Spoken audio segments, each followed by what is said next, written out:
What is up, guys? I'm Neville, and today I'm going to be bringing you another Super Team video, and this one is going to be on the San Antonio Spurs. And for you that are new to this series, I do a video on pretty much every single team in the NBA on why they could be the next Super Team. I'm not saying they're bound to be the next Super Team. No, I'm just saying how they could possibly be the next Super Team.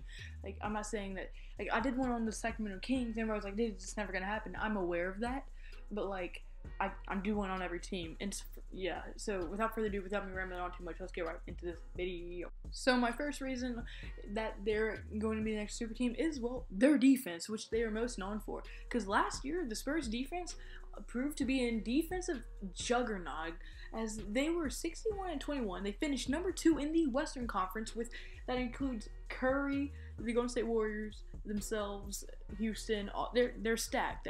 That conference is stacked.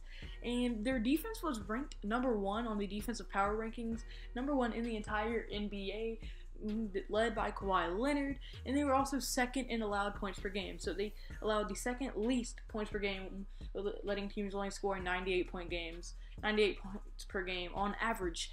So they have extremely great defense, and that's actually what pretty much drives them the whole time, as their offense is like ranked dead in the middle of the entire NBA. So yeah. Now my second reason is actually just Kawhi Leonard himself. This dude is one of the best defensive players we've ever seen in the NBA, and mark my words, this dude, he's going to win an MVP by the end of the year.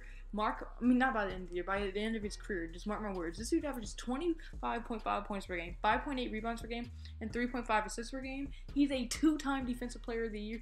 He won the 2013-14 Finals, along with the Finals MVP that year against LeBron James and Dwayne Wade and everybody. This dude is literally single-handedly almost beat the Warriors last year. Yes, the Kevin Durant and Steph Curry Warriors. He almost single-handedly beat them in Game 1 of the series. If he wouldn't have got injured, they would have won. But when Kawhi Leonard, before he got injured, they were up by 20 against Golden State Warriors in the conference finals. Then he got hurt, and they came back and won, and they got swept. But with Leonard, they were up by 20 points. Think about that. Kawhi Leonard single-handedly almost beat the Golden State Warriors in one game where they were undefeated that playoffs. Like, that would have been amazing if somehow the Spurs would have pulled through that series, but obviously Kawhi got hurt, and it kind of fell through. But still, Kawhi, like, he's definitely a top 5 player in the NBA as of right now, in my opinion at least. And he's probably the best defender in the entire league. My third reason is their depth. So their starting 5 is Patty Mills, who's a good pass-first point guard. He's like a true point guard. He's always passing and stuff. And then at shooting guard, they have Danny Green. This dude is a knockdown shooter, and like, he's pretty good at passing, but he's mostly just known for a knockdown shooter, kind of like a shorter version of Ryan Anderson. And then obviously Kawhi Leonard. He's one of the best defensive players in the NBA, and he's probably a top 5 in the entire NBA. He's like, I don't know. No, he's not human. Just put it that way. The dude's a beast. Then they also have a veteran in Paul Gasol at center. He's definitely a future Hall of Famer. He's a great veteran to have, and he just has that veteran leadership that everybody needs. Then also LaMarcus Aldridge. He's struggled through the Spurs years, but when he was at Portland, he proved that he could be extremely productive. And plus, he met with Greg Popovich in recent reports. It came out that he said he did meet with Coach Popovich, and they probably will be getting him more touches, is what he said. So, yeah. He's still trying. But then a big part is their bench. They have future Hall of Famer Tony Parker. Yes, he's way past his prime, but he's a great veteran. He still remains productive somehow. Like, he contributes very high. Manu Ginobili, another future Hall of Famer who's way past his prime, but he's still a great cold-blooded knockdown shooter. Yes, he's extremely old, but he's a knockdown shooter. And then also a young Kyle Anderson. He's all right shooter, pretty good. And then a really big move, in my opinion, Rudy Gay, who's already a good power forward. He's kind of getting older, but he's a really good power forward, and with Popovich coaching, I think he will become really good, as he's really good with veterans.